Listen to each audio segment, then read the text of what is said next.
Sejam bem-vindos ao programa de entrevista sobre mobilidade ativa da Unibis Cultural. Eu sou Beth Marim, especialista em gerontologia e cofundadora da plataforma empreendedorasmaduras.com.br. Hoje eu vou entrevistar a empreendedora e especialista em mobilidade urbana.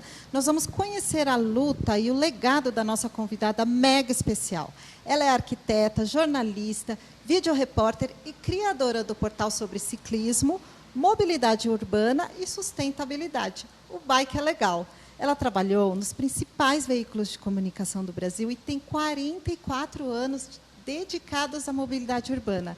Renata, seja bem-vinda. Super, muito obrigada por esse convite. Estou super feliz. De máscara, sinto, né? Eu realmente estou me cuidando, viu, Beth? Desculpe estar de máscara. Imagina, normal. Hoje é normal, né? Normal. Mas é engraçado porque você vê as pessoas nas ruas e você as reconhece pelos olhinhos, né?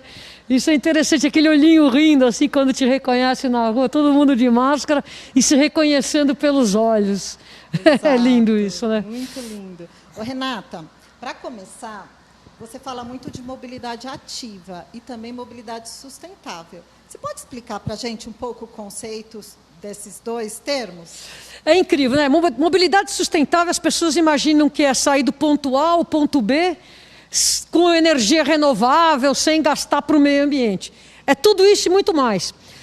Mobilidade sustentável é acesso a todos os espaços da cidade, independente de se você quer ir do ponto A ao ponto B, sem segregação de acordo com o modal. Então, por exemplo, para quem é da cidade de São Paulo, eu vou dar um exemplo. Existe uma praça chamada Praça de Campo Bagatelle, na zona norte da cidade.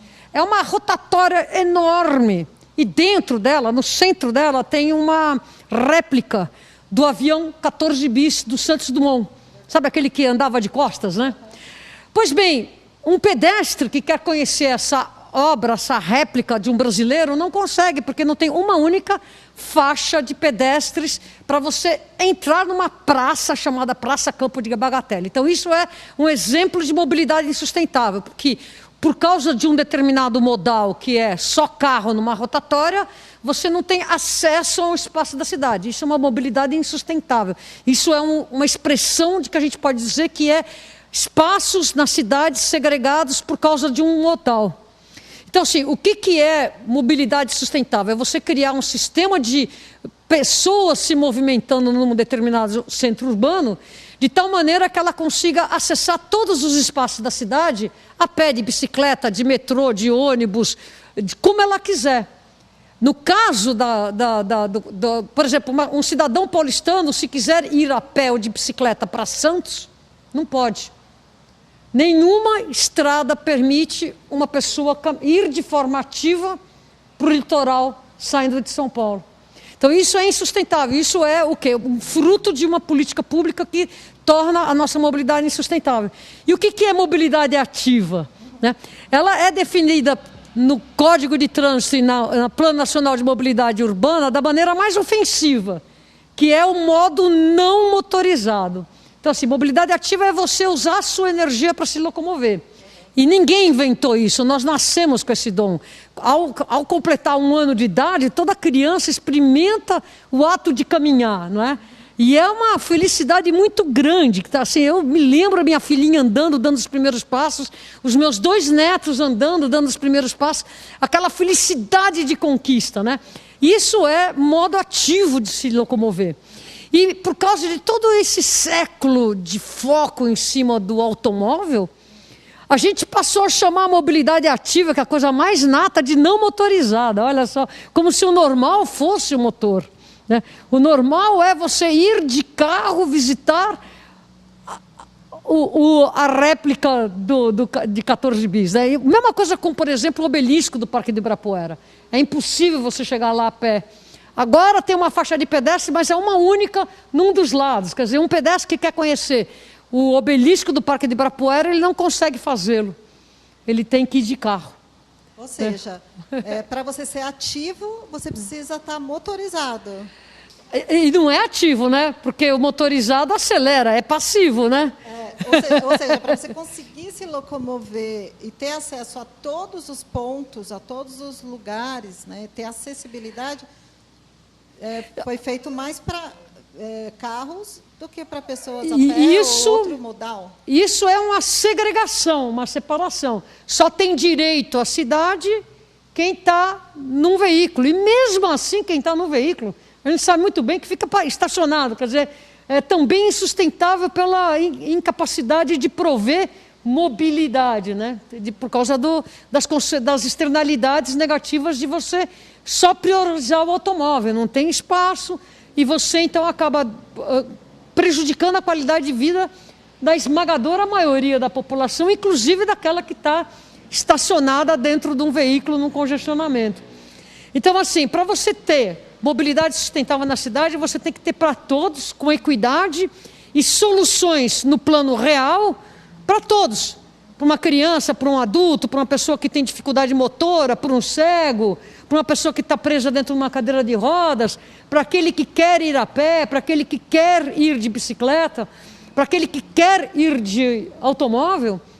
Você tem que ter solução que abrace, preferencialmente sem você criar espaços segregados, como são todas as alças de acesso, como são todas as rotatórias, todos os lugares que você não consegue atravessar para chegar, que você não consegue acessar, né?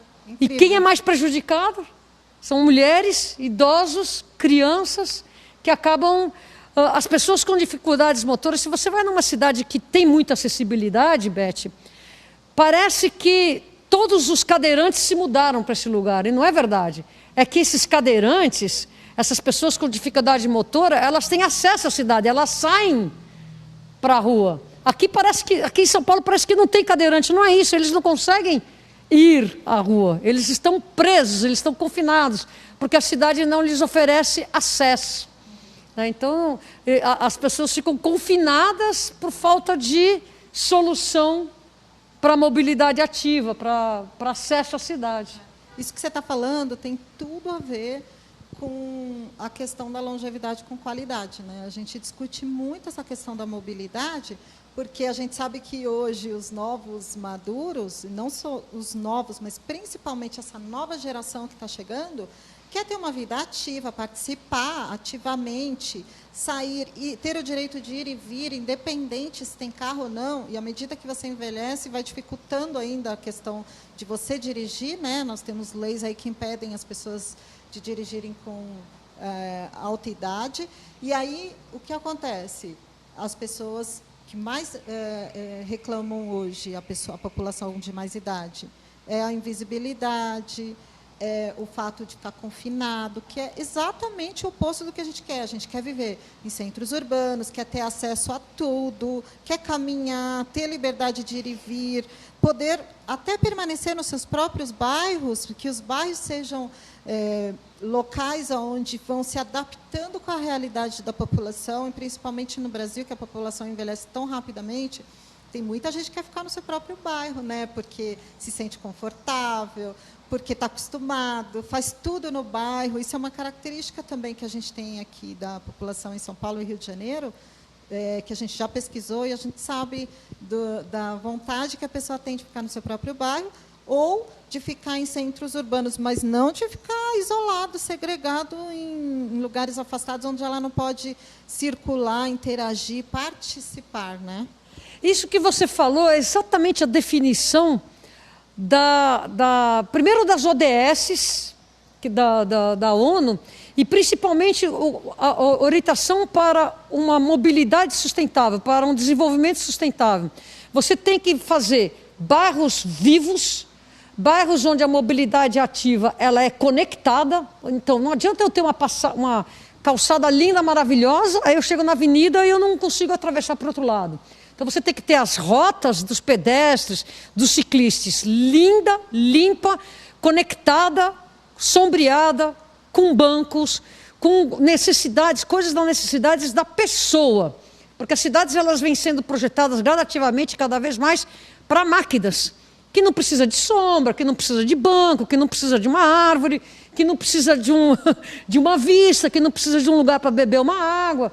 Então a gente tem que ter essas rotas conectadas para a mobilidade ativa e a gente tem que promover aquilo que a gente chama de bairros mistos, em que a população ela tem todas as classes sociais convivendo na mesma região, de tal maneira que os serviços são prestados em uma distância curta, então você diminui as distâncias das viagens e você promove mistura. Isso está totalmente previsto nas orientações do desenvolvimento sustentável e para a mobilidade sustentável. Existem vários organismos trabalhando nisso. Agora, isso está também em cima de uma coisa que a gente chama de plano diretor, né? Então, a gente tem que seguir os planos diretores das cidades e fazer com que eles não fiquem retóricas de lei, que elas saiam do papel. Então, a gente tem que adensar as moradias ao longo dos eixos estruturados de transporte público. A gente tem que fazer com que esse transporte público, as pessoas consigam chegar nesse transporte público com qualidade. São Paulo já tem uma coisa muito boa para o pessoal da nossa geração andar, que é, depois de 60 anos, não paga o transporte público. Isso é fundamental. Eu mesma experimentei isso. Quando eu passei dos 60 e comecei a ter a gratuidade da mobilidade no transporte público, eu comecei a combinar muito melhor a minha bicicleta com trem, ônibus, metrô, em diversos horários, porque me facilitou a vida. Agora, eu sou uma pessoa atlética. Para mim, os buracos de rua acabam sendo diversão. Agora, por exemplo, a minha mãe, que tem 93 anos de idade, que é uma pessoa super ativa, ela não consegue caminhar na cidade de São Paulo porque as calçadas são extremamente esburacadas, elas são verdadeiras armadilhas. Você não tem guia rebaixada, você não tem um cuidado com a mobilidade ativa.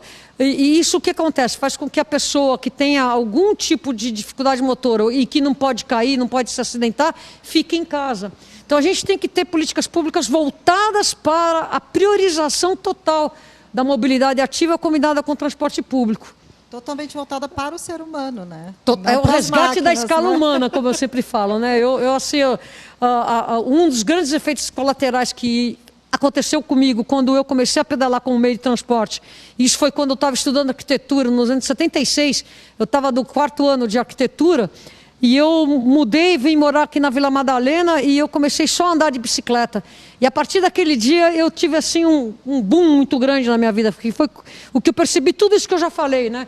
Que a cidade não é desenhada para a pessoa. Eu não conseguia atravessar a ponte para visitar meus pais. Eu não conseguia ir para o centro porque tinha o Parque Dom Pedro cheio de viadutos. Eu não conseguia ir para Alphaville visitar meus primos porque tem aquele cebolão. Quer dizer, não é a distância que atrapalha, são os obstáculos urbanos construídos para a mobilidade exclusiva em carros, que são feitos de forma inacessível.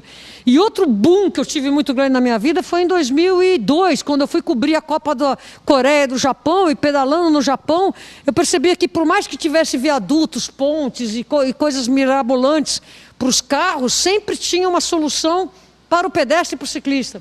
Eu falei, poxa vida, ó, tá vendo? Se eu quiser ir daqui, cruzar todas as ilhas do Japão, eu consigo fazê-lo de bicicleta, a pé, não importa se é longe. Isso é uma opção minha. Eu tenho solução em cada obstáculo urbano porque está incluída a mobilidade. E a gente sabe muito bem que o Japão é um país que a terceira idade é longeva.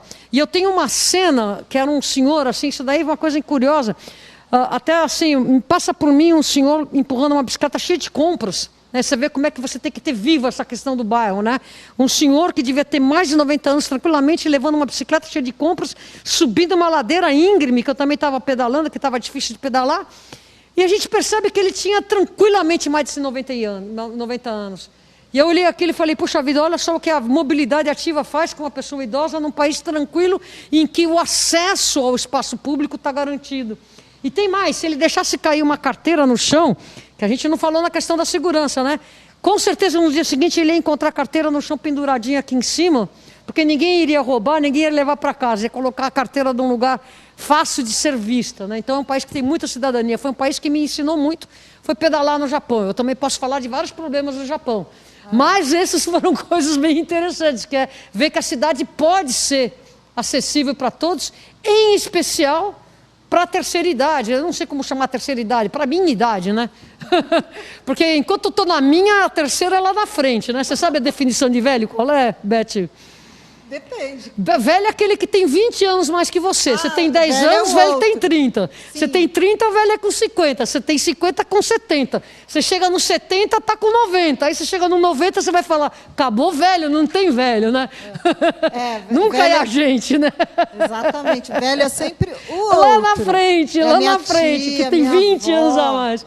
Então Não, hoje, tem para mim, velho é 87 anos. Eu falei, será que quando eu chegar lá, eu vou achar que velho tem 107, meu? A gente estava falando sobre bike, eu adoro esse assunto. E pensando em longevidade, eu acho que ele tem muitas vantagens. Uma delas é a questão do exercício físico, que está inerente ao pedalar. A outra questão é a liberdade de você ir e vir sem depender. Você não precisa pedir para alguém te levar num lugar, né? Então, você se torna independente, se mantém independente com o avançar da idade e o custo baixíssimo, que dá aí acesso a qualquer pessoa.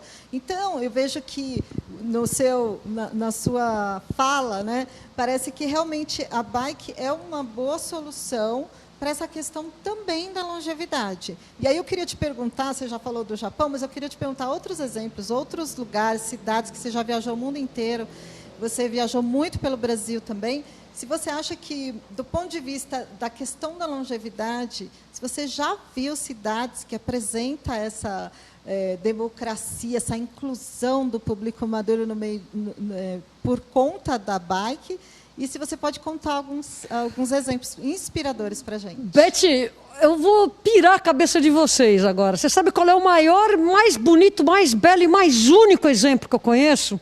E olha, eu já pedalei 30 países, primeiro, terceiro, quinto mundo, no mundo inteiro. Fica aqui no Brasil, é na ilha de Marajó, chama-se Afuá. A cidade de Afuá é uma cidade em que, em 1982, começaram a chegar motocicletas. E ela é toda construída em cima de palafitas. Então, é uma cidade que, quando começaram a chegar as motocicletas, e a molecada acelerar as motocicletas em cima dasquelas tábuas, que são como são feitas as palafitas, começaram a desprender as tábuas. E 70%, 80% do orçamento da cidade é investido na manutenção dessa infraestrutura. E o prefeito, que agora me esqueci o nome, nessa década ainda de 80, ele olhou aquilo e falou, não, a gente tem que fazer um código de conduta. Então ele fez um código que foi apoiado pela cidade e proibiu motocicleta. Então naquela cidade não tem moto, não tem motor, não tem carro, não tem nada. É uma cidade sob palafitas, com 17 mil habitantes e todo mundo anda de bicicleta. Então, eu nunca vi lugar nenhum do mundo onde você tem 52% de mulheres pedalando, porque é exatamente o nosso extrato. Você vai ter criança de 7 anos de idade levando uma outra criança de 4 anos de idade para a escola. Nem em Amsterdã você vê isso, nem na Alemanha você não vê em nenhum lugar no mundo uma cidade que você tem uma criança de 7 anos levando uma de 4 para a escola. Isso eu só vi aqui no Brasil. Agora caiu um meteoro ali, né? É uma cidade única.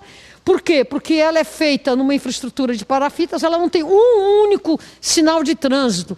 Quando você vai para Amsterdã, você tem uma praça enorme lá, que tinha muito conflito entre ônibus, entre carro, entre taxistas, entre ciclistas. O que eles fizeram para apaziguar? Eles tiraram toda a sinalização e fizeram um desenho de piso, assim, induzindo. Sabe aquela coisa de quando você está caminhando e você segue uma linha? Aí essa linha te leva para onde aquela organização espacial pretende que seja. Então, lá você vê que tem umas linhas assim que vão levando os pedestres para onde eles querem que os pedestres vão. Isso foi feito em cima de estudo da linha de desejo, que a gente chama, e foi retirado toda e qualquer placa. E aí, quando um motorista entra naquele ambiente, ele se sente acuado, porque tem pedestre passando por tudo quanto é lado.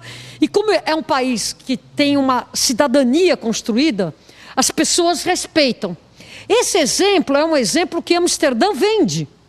Vende essa solução. Você vai para Afuá, no Brasil, Ilha de Marajó, isso é praticado de forma totalmente orgânica. Não tem uma única placa de mão contra mão, não tem nenhuma placa, vá devagar, cuidado com o ciclista, cuidado com o pedestre, cuidado com o idoso. É tudo olho no olho. A tal ponto, o olho no olho e a fricção humana, ela administra até a exceção.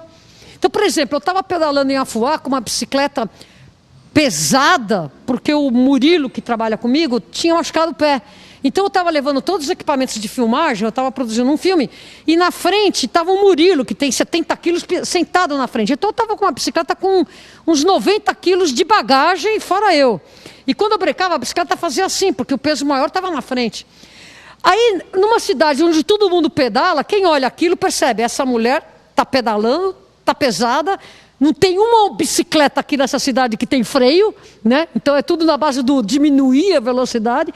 Então quando você faz uma curva direita, é de se supor que uma pessoa que vai pesada, como eu, não vai conseguir fazer essa curva fechada.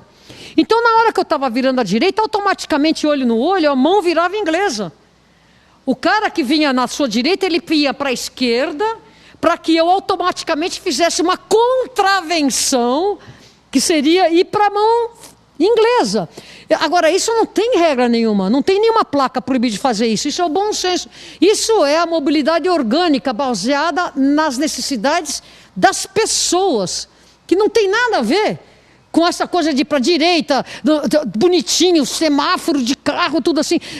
Nós estamos nas cidades condicionados a regras que foram impostas para os motorizados. Tudo bem. Só que nem sempre as regras dos motorizados são as melhores para quem vai na formativa orgânica. Então é interessantíssimo a Fuá, porque é uma cidade que não tem uma única placa de trânsito, tem zero educação de trânsito, e é tudo de forma orgânica, em cima daquilo que a gente conhece como frição humana, que vem largamente sendo estudada pelos holandeses. E o melhor exemplo está aqui do Brasil. E agora é muito interessante porque, assim, indo mais adiante, as pessoas que estão nos seus automóveis, elas se irritam, e eu entendo, com as milhares de contravenções que os pedestres e os ciclistas fazem. Por que elas se irritam? Porque não está enquadrado naquele código que elas estão criadas, que elas estão obedecendo. Está certo obedecer. Mas às vezes as pessoas falam, puxa vida, mas o ciclista sempre passa no vermelho, ele sempre sai no vermelho. Então eu vou explicar por que essa epidemia dos ciclistas não obedecer o sinal. Não é só porque ele está na contravenção, cada caso é um caso, mas por que tanto ciclista desobedece? Eu explico. Quando você está parado no semáforo, está vermelho para você, e você do lado tem um carro, uma SUV, que o motor vem até aqui, né? A roda está até aqui, você está pedalando, você vê o tamanho da roda aqui. Você está pequenininho ao lado daquele carro. Normal. A pessoa que está dentro daquele carro está mais alta, não está te vendo, e invariavelmente ela está fechada numa película escura. Então você não consegue nem olhar direito para quem está comandando aquele peso todo. O sinal ficar vermelho, você sair junto com esse veículo, não é seguro para nós.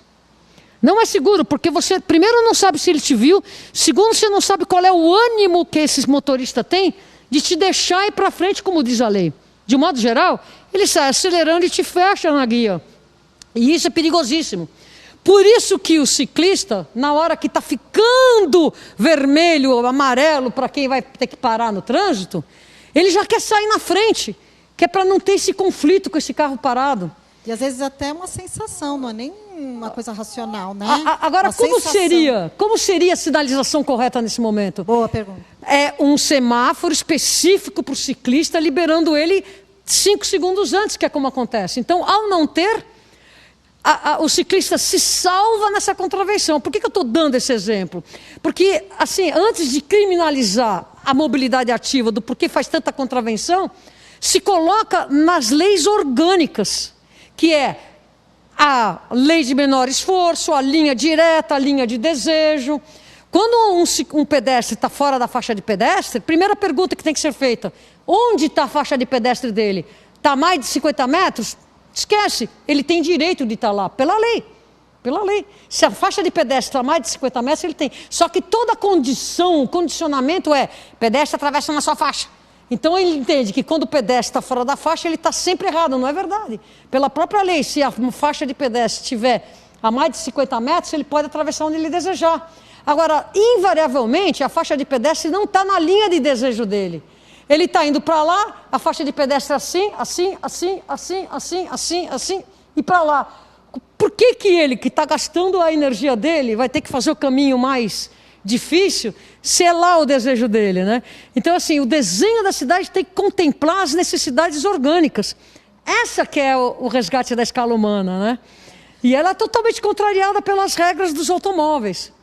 Uau, você está falando de uma coisa que parece até utópico, porque se a gente for fazer uma comparação dos exemplos que você deu, os exemplos incríveis que você deu, com a situação que a gente vive aqui, né, em São Paulo, por exemplo, parece utopia, mas eu sei que não é utopia, né, a gente já conversou sobre isso, eu sei que dá para trabalhar, dá para caminhar, e eu acho que é esse seu brilho nos olhos, essa sua paixão, essa sua vontade de fazer acontecer tanto tempo, né, trabalhando com isso, me parece típico dessa geração baby boomer, da qual a gente faz parte, que é uma geração que veio aí fazendo toda uma revolução na história, né? Quando a gente passou pela juventude, a gente foi a geração rock and roll, foram as mulheres que queimaram o sutiã, que decidiram, então, fazer o trabalho de escolher ter filho ou não, né, com o advento da pílula. E agora somos a geração que passamos por toda essa revolução e chegamos na maturidade. Óbvio que a gente não vai fazer uma maturidade igual às outras, né? A gente vai revolucionar a longevidade também, principalmente as mulheres que eu vejo aqui. E eu acho que isso tem a ver com empreendedorismo e tem a ver com legado também, né? Você acha que a própria geração baby boomer pode ser assim uma geração que vai alavancar essa questão da mobilidade, da qualidade de vida, que vai questionar, que pode impulsionar, inclusive, a gente conseguir colocar esse conceito de mobilidade ativa no Brasil? Ou eu estou sonhando demais?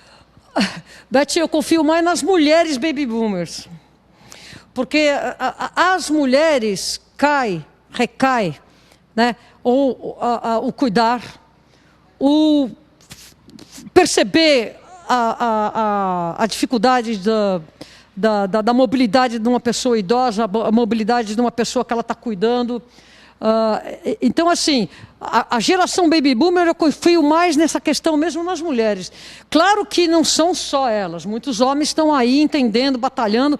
Tanto é que o ciclismo como treino, você tem assim duas grandes fases do ciclismo. Uma que é a molecada de 17, 18 anos, pega a bicicleta, vai treinar, começa a fazer um mountain bike, vem do BMX, faz as piruetas, casa, começa a trabalhar, esquece a bike. Não que esquece porque ele queira esquecer, mas porque todo um sistema o faz se afastar. Tem filho. Aí, quando começa a receber aquela como é que chama? Consulta médica, aquela bula médica que você recebe, prescrição médica, ou você pedala, ou você vai morrer de infarto, ou você... Aí, o que acontece? As pessoas de 40 anos começam a redescobrir o ciclismo. E agora nós estamos tendo um boom de muitas mulheres, jovens, 35, 40 anos, é jovem, né? É jovem, mas já é numa fase que tem o dinheiro para comprar bicicleta, que já é uma fase que fala para o marido, eu vou pedalar, já é uma fase que fala, eu vou fazer o que eu quero, eu compro, eu invisto e eu pedalo. Então, é jovem, mas já é a segunda fase da juventude, né? Agora, se você vai ver quem está realmente se locomovendo como meio de transporte, quem está buscando o ciclismo, são as pessoas da nossa idade mesmo. Ou porque entenderam que precisam se movimentar, senão vão morrer, ou porque perceberam todos esses benefícios decorrentes da economia, da felicidade, do acesso à cidade, da praticidade, da alegria. Atividade física. De trazer os netos juntos, né? Que é uma coisa que eu faço muito, eu pedalo muito com meus netos, de você estar nesse convívio e de você ter tempo de fazer o que você quer.